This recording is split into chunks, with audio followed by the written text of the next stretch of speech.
Welcome back to our channel. तो पिछले lecture में हम डायमेंशन एनालिसिस के एप्लीकेशन देख रहे थे। फिर लास्ट में हमने कुछ क्वेश्चंस भी किए थे। उनमें से एक क्वेश्चन ये भी था। इसमें हमने देखा था कि हमें पांच इक्वेशन दी हुई थी, जिनमें से तीन इक्वेशन डायमेंशनली इनकरेक्ट थी। ये वाली इक्वेशन डायमेंशनली इनकरेक्ट थी, ये वाली करेक्ट थी, ये इनकरेक्ट थी, ये वाली भी करेक्ट थी और ये वाली इनकरेक्ट थी। यहाँ से हमारे पास दो इक्वेशन करेक्ट निकल के आई थी, डायमेंशनली करेक्ट निकल के आई थी। डायमेंशनली करेक्ट, एक तो ये वाली थी और एक ये थी। तो हमें यहाँ से दो इक्वेशन मिलती हैं, एक तो kinetic energy equal to half of m b square और एक kinetic energy equal to 3/16 m b square. लेकिन हमें पता है कि काइनेटिक एनर्जी का ओरिजिनल जो इक्वेशन होती है वो ये होती है half of m b square. लेकिन फिर हमें ये इक्वेशन करेक्ट क्यों मिली?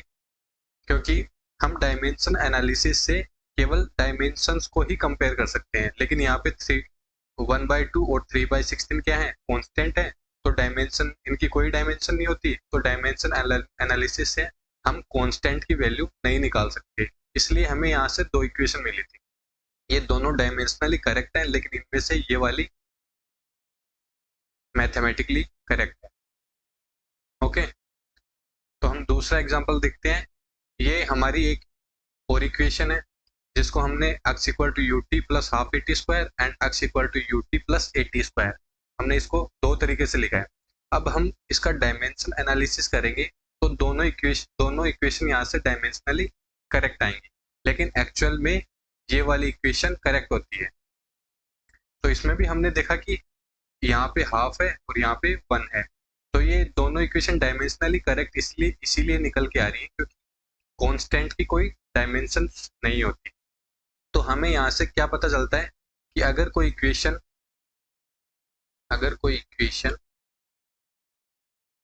डायमेंशनली करेक्ट है,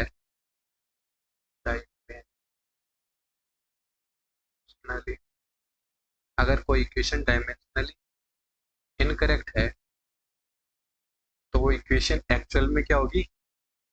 इनकरेक्ट होगी। वो 100% इनकरेक्ट होगी। लेकिन अगर कोई इक्वेशन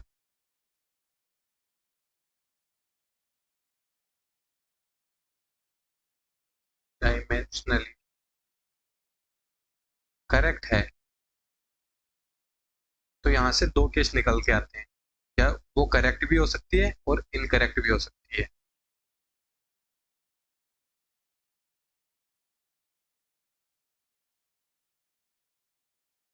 उसका एग्जांपल हम यही देख लेते हैं कि ये दोनों इक्वेशन डायमेंशनली करेक्ट है, लेकिन ये वाली मैथमेटिकली करेक्ट है और ये वाली मैथमेटिकली करेक्ट नहीं है।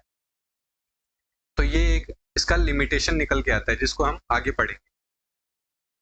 फिर चौथा एप्लीकेशन हमारा होता है कि डायमेंशन एनालिसिस की हेल्प से हम फिजिकल क्वांटिटीज के बीच में रिलेशन निकाल सकते हैं। जैसे कि हम इसको एक एग्जांपल से समझते हैं।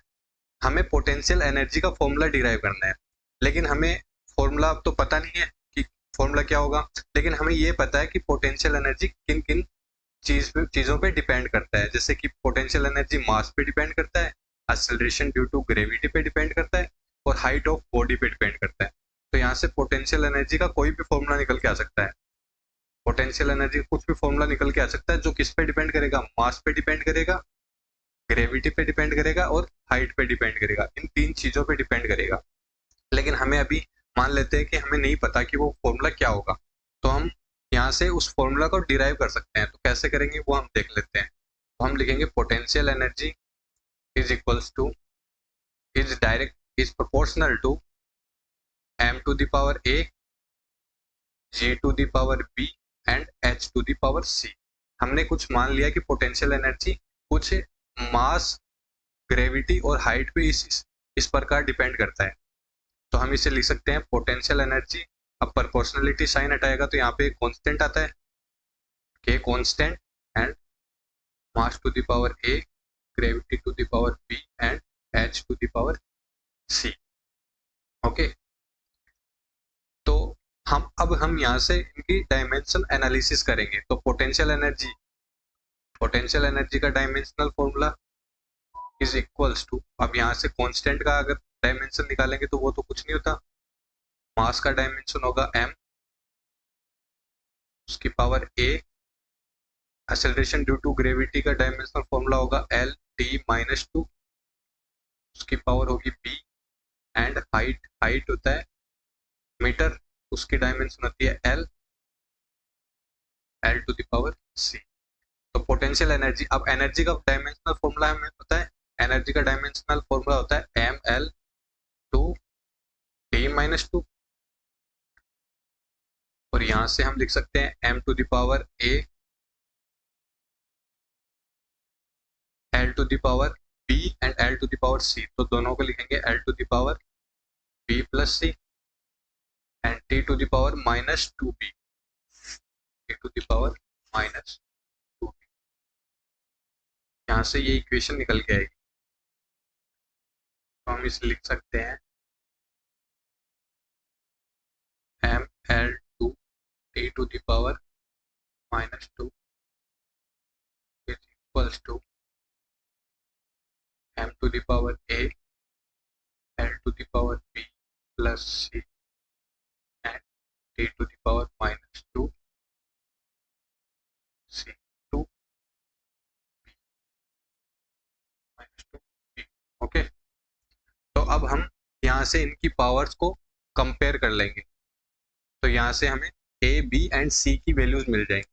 तो हम यहाँ से कंपेयर करेंगे, तो यहाँ पे m टू द पावर 1 है, तो a इक्वल्स टू 1 आ जाएगी, a की वैल्यू यहाँ से 1 निकल के आएगी, और यहाँ से हम लिख सकते हैं b plus c is equals to 2 है, एंड -2b इक्वल्स टू -2, तो यहाँ से हमें पता चलता है b इक्वल्स टू भी 1 आ जाएगा, b की वैल्यू यहाँ रखेंगे तो 1 प्लस c इक्वल्स टू 2, तो यहाँ से c की वैल्यू भी 1 आ जाएगी। तो यहाँ से हमें पोटेंशियल एनर्जी का फॉर्मूला जो हमने स्टार्टिंग में लिखा था वो क्या था, equal to some constant k m to the power a g to the power b and h to the power c। तो यहाँ से पोटेंशियल एनर्जी का फॉर्मूला निकल के आएगा constant k m to the power a की value 1 आई है तो 1, g की वैल्यू g, यहाँ से b की वैल्यू भी 1 आई है एंड c की वैल्यू भी 1 आई है, तो potential energy equals to k into m g h. अब यहाँ पे कांस्टेंट आ रहा है, अब कांस्टेंट की वैल्यू हमें पता है कि ये एक लिमिटेशन होता है, हम कांस्टेंट की वैल्यू नहीं निकाल सकते, तो इसका फॉर्मूला यहाँ से डायमेंशन एनालिसिस से ये निकल के आएगा, potential energy equal to some constant k into m g h. वैसे तो हमें पता है कि k की वैल्यू यहाँ पे 1 आएगी, पोटेंशियल एनर्जी का फॉर्मूला एम जी एच होता है, लेकिन हम अभी हम यही यहीं तक करेंगे। हम दूसरा क्वेश्चन लेते हैं, यहाँ से एक और क्वेश्चन लेते हैं जिसमें क्या दिया हुआ है, ये एनसीईआरटी का एक एग्जाम्पल है, इसको हम करते हैं। ये दिया बोल रहा है कि एक सिंपल पेंडुलम है having a bob attached to a string that oscillates under the action of force of gravity.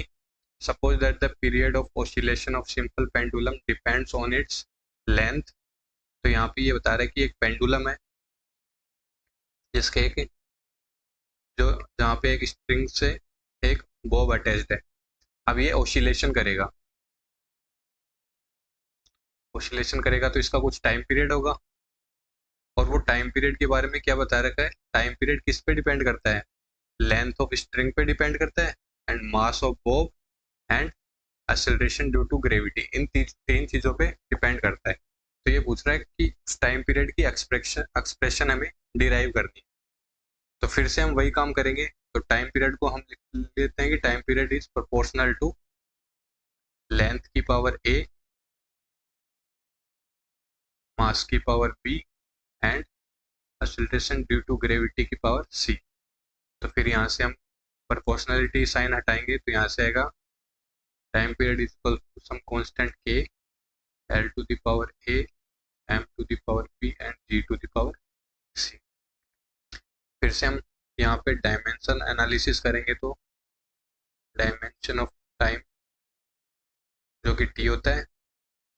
Constant की कोई डायमेंशन नहीं होगी, l की डायमेंशन होगी लेंथ, l लेंथ है तो इसकी डायमेंशन कैपिटल L, इसकी पावर a, m मास है, इसकी पावर b एंड g, यहाँ पे g की डायमेंशन होगी l t -2, इसकी पावर c। तो हम इसको आगे करेंगे सॉल्व, तो आएगा t is equals to l power a l to the power a m to the power b and l -1 to the power -2 to the power c। तो इसको हम लिख सकते हैं m power 0, l power 0 and t power 1, सही है। और फिर हम आगे इसको लिख सकते हैं यहाँ पे l की power a plus c, a plus c आएगी, यहाँ से m की पावर b आएगी एंड t की पावर -c आएगी। यहाँ से हम पावर्स को कंपेयर कर लेंगे, तो b इक्वल टू 0 हो जाएगा and a plus c equal to 0 हो जाएगा एंड -2c इक्वल्स टू 1 हो जाएगा। तो b की वैल्यू मिल गई हमें 0, यहाँ से c की वैल्यू मिल जाएगी, वो क्या होगी -1/2, c की वैल्यू इस इक्वेशन में पुट करेंगे -1/2, तो यहाँ से a की वैल्यू आ जाएगी a इक्वल्स टू 1/2। तो हमें टाइम पीरियड की क्या इक्वेशन मिलेगी, यहाँ से टाइम पीरियड का फॉर्मूला हमारा था k l to the power a m to the power b and g to the power c। तो यहाँ से टाइम पीरियड का फॉर्मूला निकल के आएगा, time period equals to k l to the power a। अब a की value क्या आई है, a की वैल्यू आई है 1/2, a की वैल्यू 1/2, m की वैल्यू b थी, m की पावर b, तो b की वैल्यू आई थी 0 एंड g की पावर -1/2, c की वैल्यू -1/2 आई थी। तो यहाँ से हम लिख सकते हैं time period equal to k l to the power 1/2 and g to the power 1/2, ये निकलेगा। यहाँ से हम इसे लिख सकते हैं k इंटू l बाई जी की होल पावर 1/2, और हम इसे लिख सकते हैं k under root l by g. तो यहाँ से निकल के आएगा time period equal to some constant k into under root l by g. ये हमारा टाइम पीरियड की एक्सप्रेशन निकल के आएगी, और यही हमें निकालने के लिए बोला था। अब हमें यहाँ से k की वैल्यू हम निकाल नहीं सकते क्योंकि k कांस्टेंट है, जो हमारी इसकी एक लिमिटेशन है कि हम k की वैल्यू नहीं निकाल सकते। तो अब हम पढ़ते हैं कि इसमें क्या क्या लिमिटेशंस हैं, हम क्या क्या नहीं कर सकते, हम फॉर्मूला डिराइव करते हुए क्या क्या नहीं कर सकते वो हम देख लेते हैं। We can not find the value of constant. अब हमने देखा कि यहाँ पे टाइम पीरियड के फॉर्मूले में भी क्या आया था, k into under root l by g आया था, तो हम यहाँ से k की वैल्यू नहीं निकाल पाए थे। और भी हमने पहले कई इक्वेशंस देखी थी जिसमें हमने देखा था कि हम कांस्टेंट की वैल्यू नहीं निकाल सकते, तो ये इसका एक लिमिटेशन है कि हम यहाँ से कांस्टेंट की वैल्यू नहीं निकाल सकते। दूसरा इसका लिमिटेशन है we can not derive formula having trigonometric function.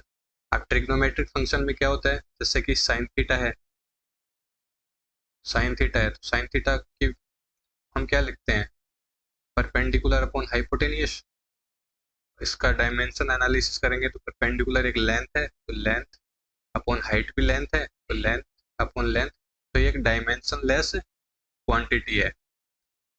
जो भी ट्रिग्नोमेट्रिक फंक्शन है वो सारे डायमेंशन लेस क्वांटिटीज हैं।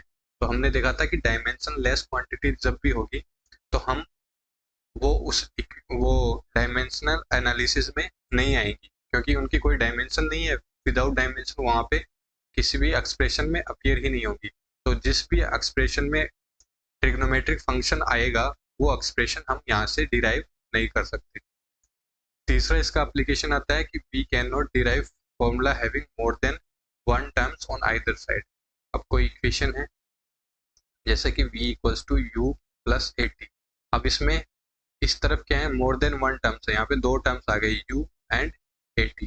जब किसी एक्सप्रेशन में एक साइड में एक से ज़्यादा टर्म्स आ जाएंगे तो वो इक्वेशन भी डायमेंशन एनालिसिस से हम नहीं डिराइव कर सकते। तो ये इसके 3 लिमिटेशंस हैं। तो डायमेंशन एनालिसिस यहाँ पे खत्म होता है। कल का हमारा टॉपिक होगा सिग्निफिकेंट फिगर्स। तो तब तक के लिए हंसते रहिए, मुस्कुराते रहिए। Thank you.